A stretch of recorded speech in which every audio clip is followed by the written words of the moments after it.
Yes, next question देखते हैं। देखिए नेक्स्ट क्वेश्चन क्या है, 5 times of cos tan square x minus cos square x equal to 2 cos 2x plus 9 then the value of cos 4x। आपसे cos 4x की value पूछी है, तो पूरे क्वेश्चन को cos के टर्म में करना चाहूँ तो क्या कर सकता हूँ, 5 इसको लिख सकते हैं हम sec square x minus 1 minus of cos square x equal to 2 times of 2 cos square x plus 9 अलग है, sorry 2 cos square x minus 1 plus of 9।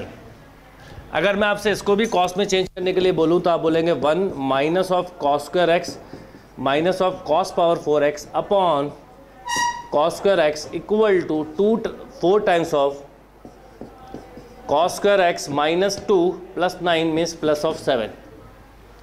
अब आप एक काम करिए, cos स्क्वायर एक्स को थोड़ी देर के लिए y मान लीजिए, तो क्या हो जाएगा, देखिए ये 5 into 1 minus y square upon y equal to 4y plus 7, right. क्या आ जाएगा, 5 minus 5y minus 5y square equal to 4y square plus 7y। ये y की एक तरह से क्वाड्रेटिक इक्वेशन बन जाएगी। कितना हो जाएगा, 9y square plus 12y minus of 5 equal to 0, right. 9y square plus 12y minus of 5 equal to 0। 9 4 जा 45, तो ये बन जाएगा फैक्टर इसके 15 3, तो 9y square plus 15y minus 3y minus 5 equal to 0। आपने 3y कॉमन लिया तो 3y प्लस 5, आपने माइनस 1 कॉमन लिया तो 3y प्लस 5। इसका मतलब y की एक वैल्यू आ गई 1/3 और y की एक वैल्यू आ गई माइनस 5/3, राइट। अब y की वैल्यू, y मतलब क्या था, cos स्क्वायर एक्स, तो cos स्क्वायर एक्स माइनस 5/3 हो नहीं सकता, इसको कट कर दीजिए क्योंकि ग्रेटर देन 1 वैल्यू हो नहीं सकती और नेगेटिव भी नहीं हो सकती। अब इसका मतलब cos स्क्वायर एक्स की वैल्यू आपके पास एक तरह से 1/3 आई। अब देखिए आपसे पूछा क्या है, cos 4x, तो cos 4x को हम एक काम ये कर सकते हैं, cos स्क्वायर एक्स का फॉर्मूला होता है, cos स्क्वायर एक्स को लिख सकते हो 1 plus cos 2x by 2, right. या तो हम इससे डबल 4 टाइम एंगल कर लेंगे धीरे धीरे, और या फिर ये वाला फॉर्मूला लगा के पहले cos 2x की वैल्यू निकालेंगे और फिर cos 4x की। तो इसको निकालें हम तो 1, देखिए ये कितना दिया है, cos स्क्वायर एक्स है 1/3, तो cos स्क्वायर एक्स को लिख सकते हो आप 1/3 equal to 1 plus cos 2x by 2 means 2/3 equal to 1 plus cos 2x। तो cos 2x की वैल्यू आ गई माइनस ऑफ 1/3। अब cos 4x को निकालना है, तो cos 4x को आप लिख सकते हो 2 cos square 2x minus 1 means 2 into 1/9 minus of 1, तो नेट रिजल्ट आ गया minus 7/9, minus 7/9। Note down. Yes, next question देखते हैं। देखिए नेक्स्ट क्वेश्चन क्या आया हुआ है, the eccentricity of an ellipse whose centre is at the origin is 1/2।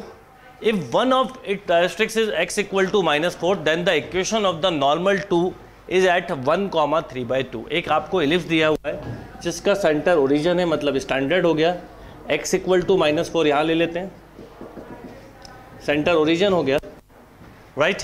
और इसेंट्रिसिटी डायरेक्ट्रिक्स एंड के कोऑर्डिनेट क्या होते हैं, -a/e, 0 और 0 a/e, 0।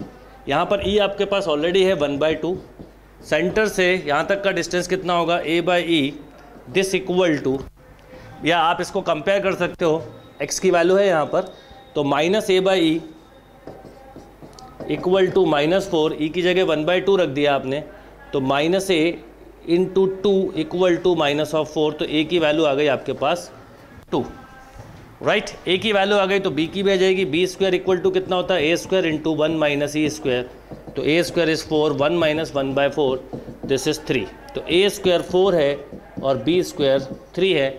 Means equation of ellipse हो गई x square upon 4 plus y square upon 3 equal to 1। अब क्योंकि आपको नॉर्मल निकालना है तो सबसे पहले स्लोप निकाल लेते हैं। तो मैं अगर आपसे बोलूँ इसका dy/dx करो तो आप क्या लिखते हैं, 2x upon 4 plus 2y upon 3 dy/dx equal to 0। Means dy/dx आ गया -2x अपॉन 4 इंटू 3/2y। ये स्लोप ऑफ टेंजेंट है, याद रखना, नॉर्मल नहीं है, स्लोप ऑफ टेंजेंट है, राइट। 2 से 2 कैंसिल हो गया, माइनस 3 इंटू एक्स की वैल्यू कितनी दी है 1 अपॉन 4 इंटू 3/2। 4 इंटू 3/2 एक माइनस पहले से था, अब ये 2 से 2 टाइम कैंसिल, ये कैंसिल, तो माइनस 1/2 मिला, मीन्स स्लोप ऑफ नॉर्मल 2 मिल गया। तो y minus 3/2 equal to 2 into x minus 1, तो 2y minus 3 equal to 4x minus 4। Final answer आ गया 4x minus 2y minus 1 equal to 0। 4x minus 2y minus 1 equal to 0 या equal to 1 0। Note down. Yes, next question देखते हैं। देखिए next question क्या है। Let omega be a complex number, omega cube root of unity अभी नहीं बोला है, कॉम्प्लेक्स नंबर बोला, such that 2 omega plus 1 equal to z, where z equal to root minus 3। अब देखते हैं हम क्या है। जेड दिया है रूट के अंदर negative -3 means root of 3 iota. अब ये वैल्यू अगर मैं रखूँ तो 2 omega plus 1 equal to root 3 iota means omega आ गया -1 प्लस रूट 3 आयोटा बाई 2। याद रखिए बाई चांस यही क्यूब रूट ऑफ यूनिटी होता है, मतलब आपको इनडायरेक्टली बोला है। और ओमेगा स्क्वायर क्या होता है -1 माइनस रूट 3 आयोटा बाई 2 और 1 plus omega square 0, omega cube 1, ये सारी ओमेगा की प्रॉपर्टी लग जाएंगी, इनडायरेक्टली दिया हुआ आपको। अब डिटर्मिनेंट पे अगर हम आए तो 1 1 1 1, इसमें अगर मैं माइनस ओमेगा स्क्वायर माइनस 1 देखूँ तो ओमेगा होगा, ये ओमेगा स्क्वायर रहने दें, 1 ओमेगा स्क्वायर, ओमेगा 7 को ओमेगा लिख सकते हैं।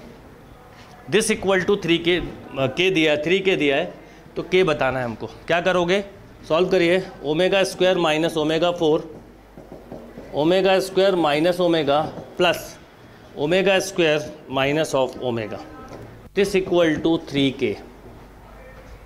Omega square minus omega 4 plus omega square minus omega, omega square minus omega, open करिए। Omega square minus omega, omega 4 को ओमेगा लिख सकते हैं, omega square minus omega plus omega square minus omega equal to 3k। क्या हुआ, अब देखिए कोई चीज़ कैंसिल हो रही तो कैंसिल कर दीजिए। 3 ओमेगा स्क्वायर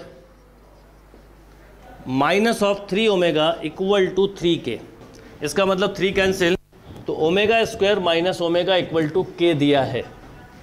अब अगर मैं आपसे बोलूँ ये वैल्यू रख दीजिए तो ओमेगा स्क्वायर और ओमेगा की वैल्यू भी रख सकते हैं आप। अब देखिए यहाँ से चाहें तो आप एक काम कर सकते हो, ओमेगा स्क्वायर की वैल्यू भी रख सकते हो।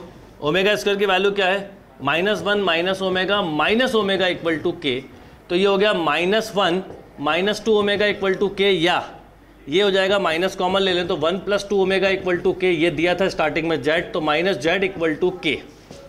राइट, आपसे k पूछा है तो k की वैल्यू डायरेक्टली आ गई minus of Z. Note down this question.